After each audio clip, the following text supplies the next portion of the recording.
Those of you sitting in the first 10 rows, you are sitting in the wet zone. Please be aware that the splashing saltwater can damage camera and video equipment. Thank you.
Hi everyone, my name is Taryn. On behalf of SeaWorld San Diego, I'd like to take this time to show our support for the men and women of our armed forces.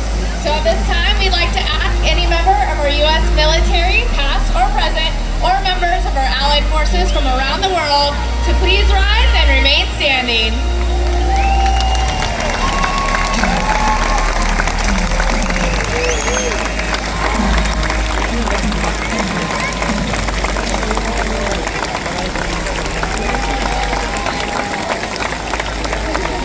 We thank you for your service. SeaWorld is not only committed to the men and women in uniform, but to the world that we share. Enjoy today.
The world has one interconnected ocean, a vast blue expanse critical to life on Earth.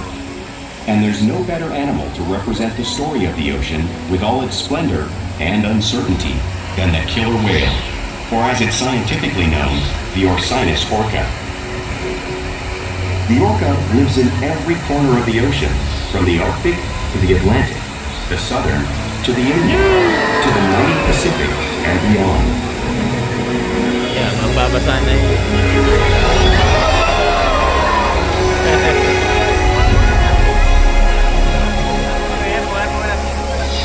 This whale's story is the ocean's story, and it is one we all share.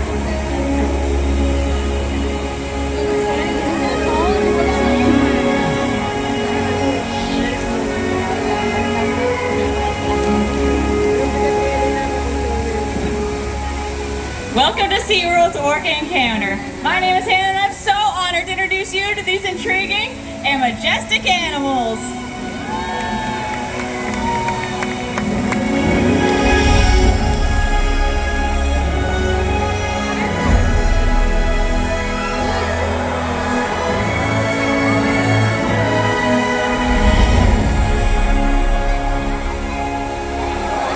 There is nothing like seeing killer whales up close and learning about them and their natural behaviors. We hope today's Orca Encounter gives you a better understanding of these incredible animals and all that they represent.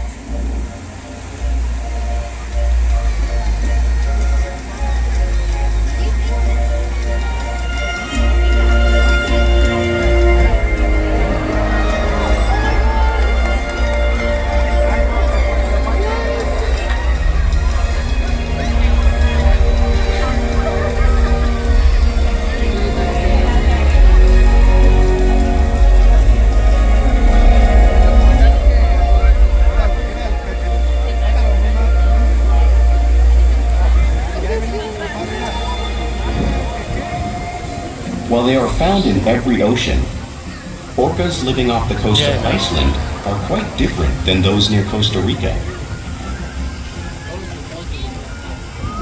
In fact, there are at least 10 types or ecotypes of killer whales.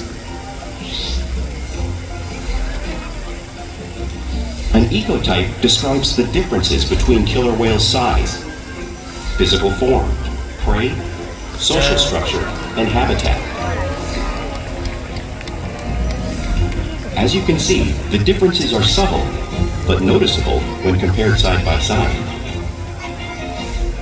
Orcas are adapted perfectly to their environments. And even the whale's black and white coloration has a purpose. It camouflages the outline of their bodies in the water, making it easier for them to surprise and catch their prey.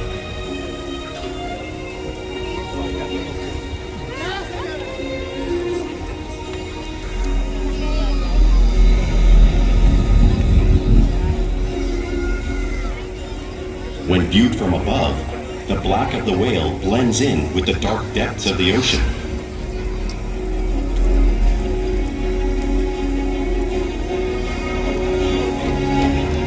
When viewed from below, the orca's white bellies match the brighter surface of the water, blending with the light above, giving them the perfect camouflage.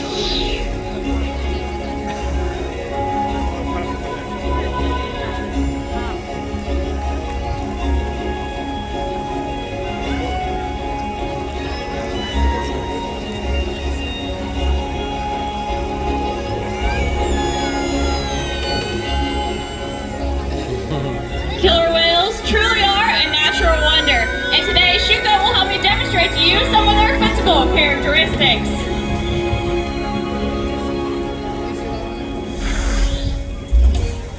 Their blowhole is perfectly designed for catching a quick breath of air at the surface of the water.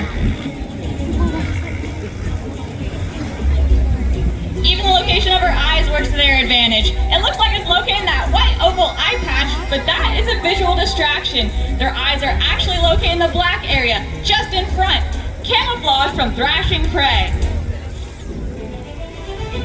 The fin on the whale's back is called the dorsal fin, and helps stabilize orcas as they swim. It also helps regulate their body temperature, since there is no bone or muscle structure in this fin at all. Sometimes you may see it curved. The flippers on either side of the whale's body are called pectoral flippers, and they're mainly used for steering and stopping. Pectoral flippers have 5 bony digits inside of them, just like the human hand.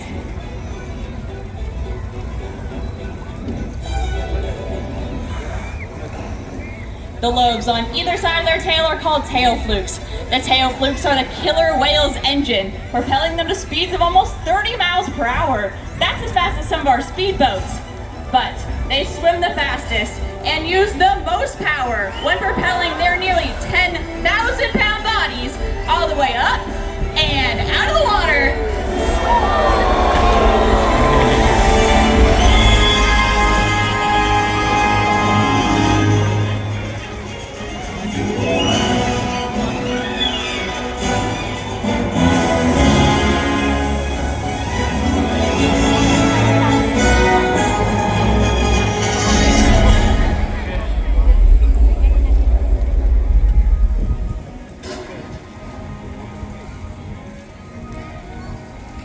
Killer whales are highly social animals with a well-defined social structure. An orcapod is always led by a female. Though just half the size of her male counterpart, she is in charge.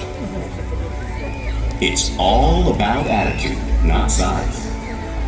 Because they live and work as a group, orcas need to communicate with sounds and body language. Orcas use clicks for echolocation or navigation.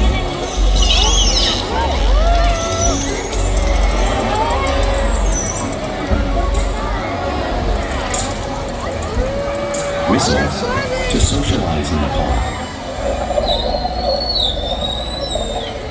And calls for group coordination and hunting.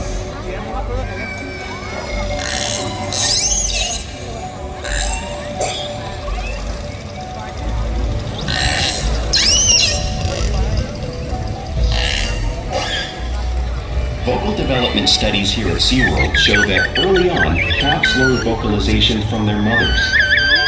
But as they grow, they learn from others close to them as well. This is a bottlenose dolphin call that Shuka learned and even taught other killer whales here at SeaWorld. In fact, orcas are the largest members of the dolphin family.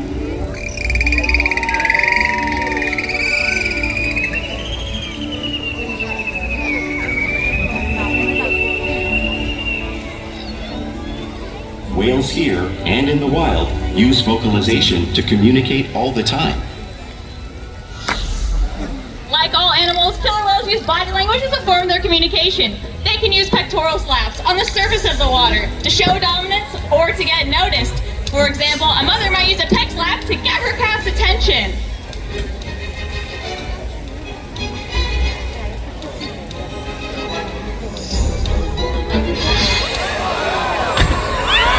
But when they really want to be heard, they breach.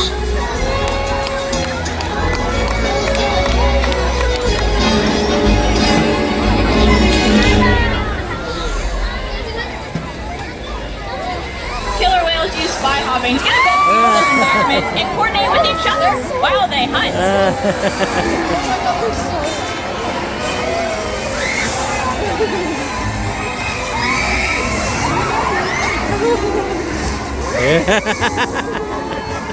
Maganda yung boost na yung spin.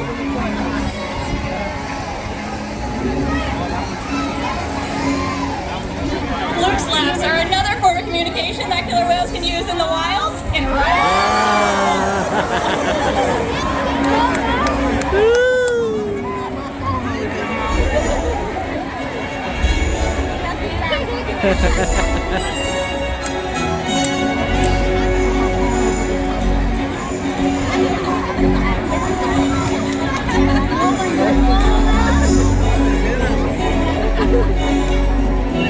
Yeah, sunod-sunod ang mga inyata. As you can see, killer whales are excellent communicators, so it's no surprise they're at the very top of the ocean's food chain.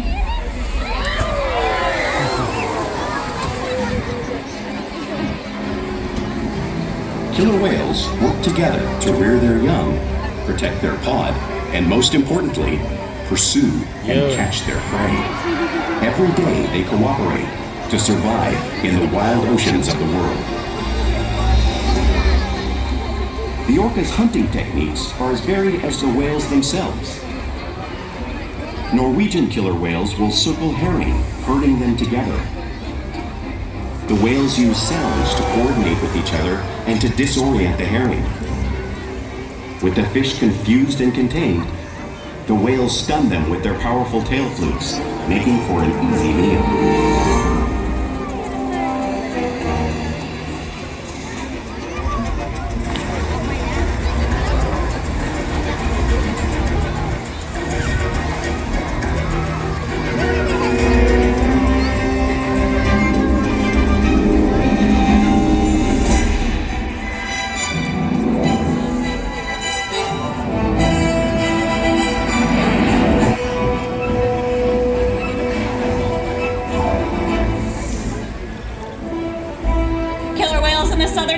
Can actually capture sea lions by pulling them right off the beach. Watch as Excitement demonstrates a similar behavior right here in front of all of you.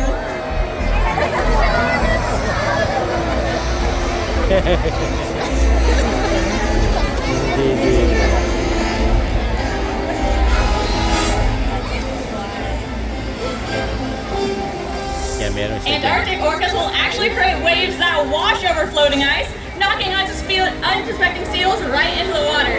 Akane is showing off this wave-making technique, demonstrating one of the most impressive and complex hunting abilities killer whales have developed around the world.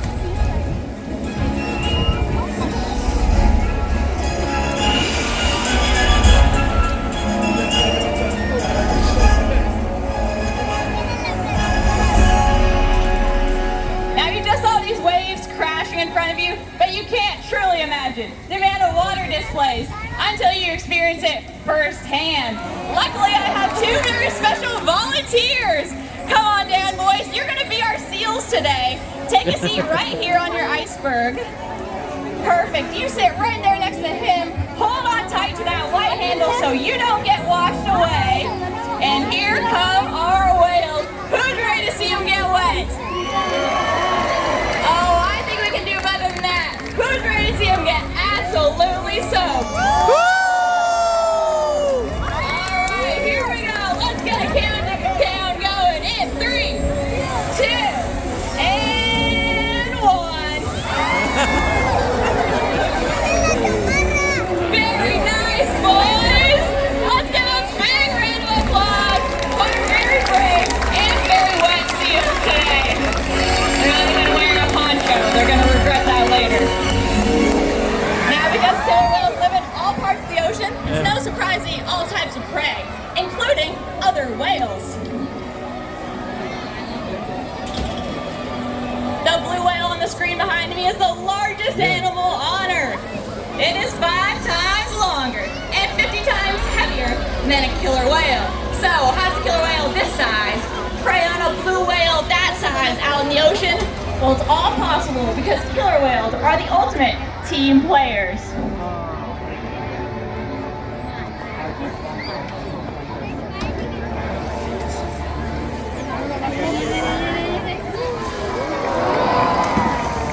In this example, we see the larger male orcas surround a sperm whale, forming a perimeter, while the females continue to drive the whale forward until it reaches exhaustion. The calves then move in to join the adults in the group. Whatever their prey, killer whales always cooperate and hunt together, making them a highly successful predator.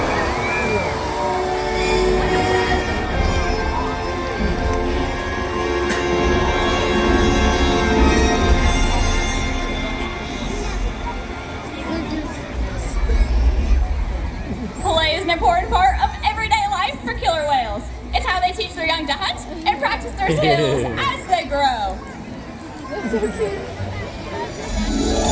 Killer whales are always showing off their playful side, both out in the wild and right here at SeaWorld.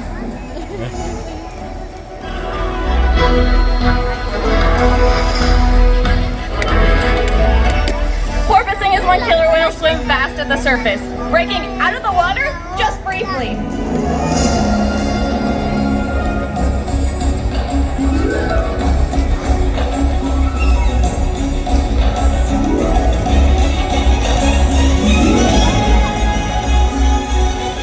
You can see them doing this when catching a ride in the wake of a boat or when surfing in an ocean wave.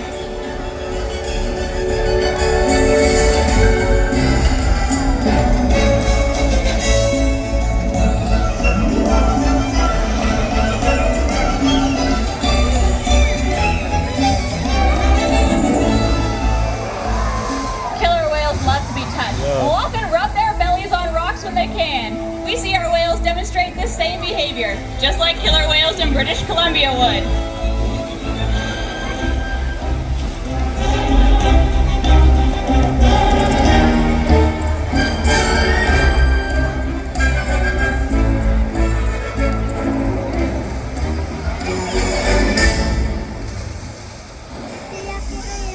Killer whales in the wild will also imitate one another. We see it here at SeaWorld all the time. The whales are always mimicking and learning from one another.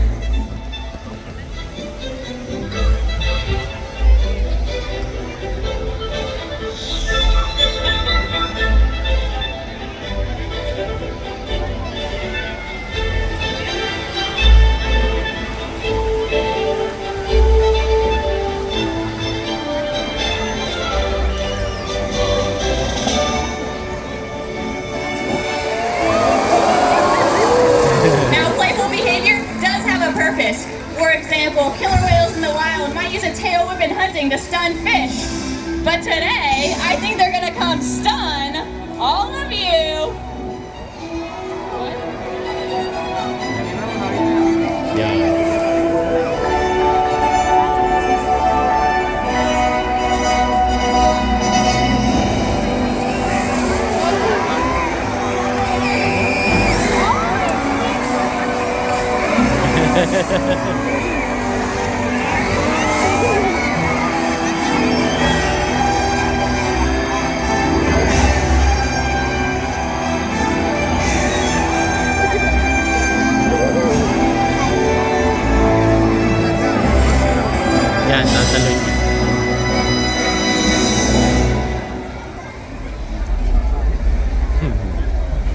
We interact with our whales all day, every day here at SeaWorld. It helps us build trusted relationships, provide optimal health care, research, and quality of life. All our whales here take an active role in their own health and well-being. Bumalik na uli ang isa. Dalawa na nabalik. For example, they can roll over and present us their tail flukes. This is helpful in getting a voluntary blood sample from the vein that runs along the inside of their tail.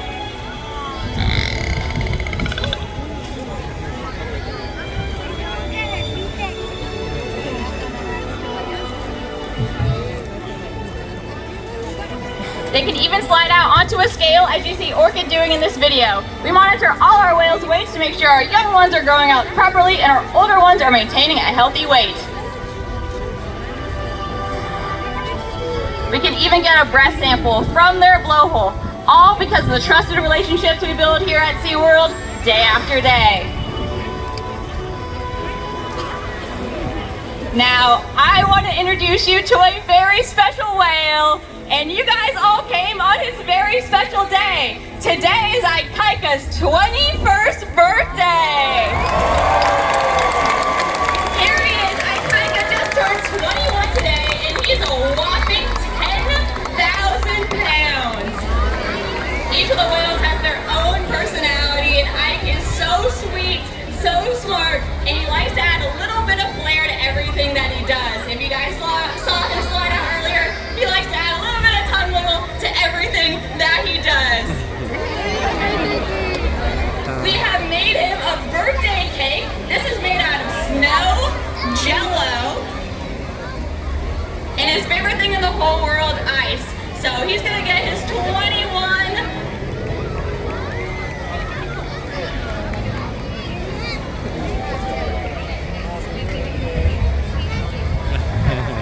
I want you guys to notice they can swallow everything whole. They don't really have the same gag reflex as we do, so he can just swallow everything whole. So he's gonna have this big old birthday cake, and just as you guys wish you guys could do on your birthday, he can swallow that whole cake whole. Now, on the count of 3, I want everyone here, all 5,000 of you, to say happy birthday, Ike, on the count of 3. You think you guys can do that? All right, let's count down. In 3, 2, 1. Happy birthday! Well, very nice, Ike. We're gonna let him get a couple more of these really fun Jell-O cupcakes. And of course, he just turned 21, so he's got to get his new driver's license.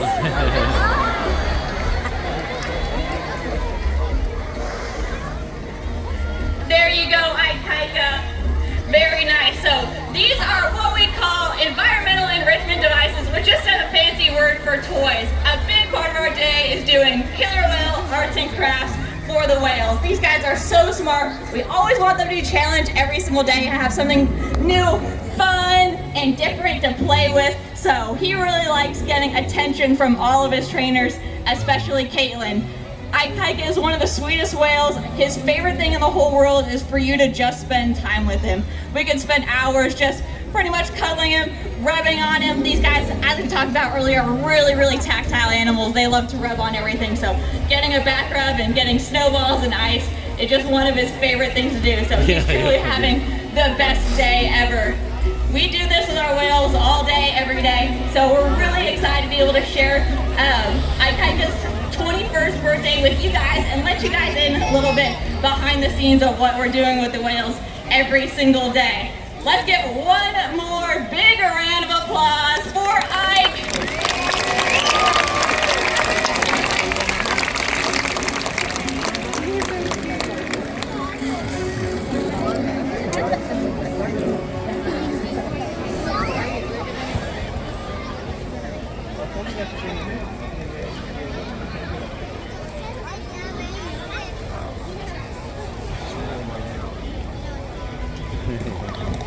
Daming ice nun.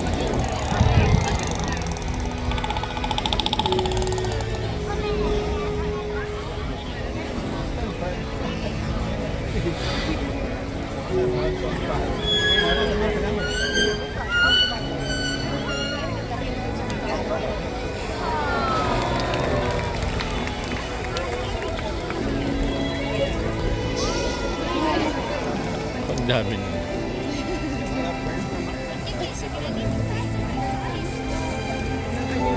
We interact with our whales all day, every day here at SeaWorld to engage and stimulate their minds. Diet, exercise, and of course play. I'll help keep our whales in great shape.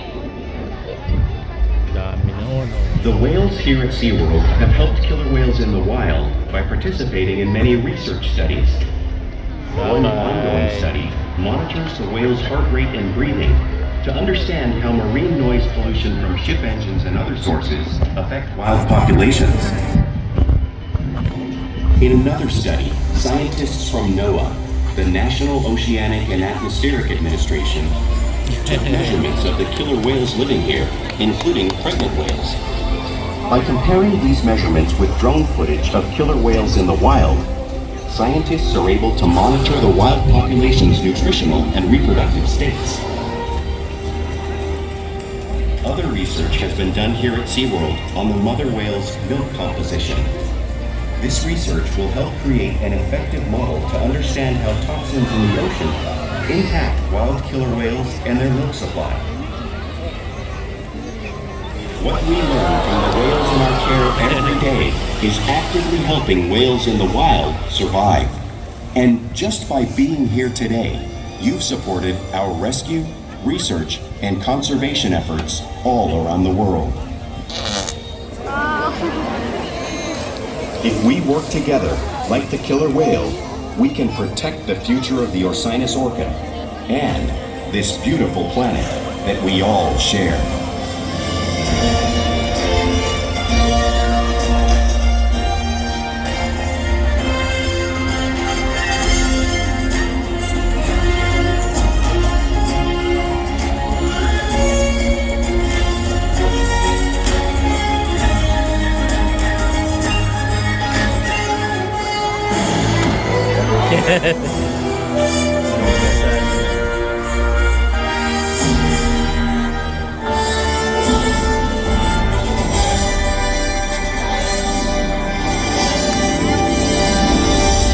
Thank you so much for joining us here at Orca Encounter. We hope to gain a better appreciation for these incredible animals.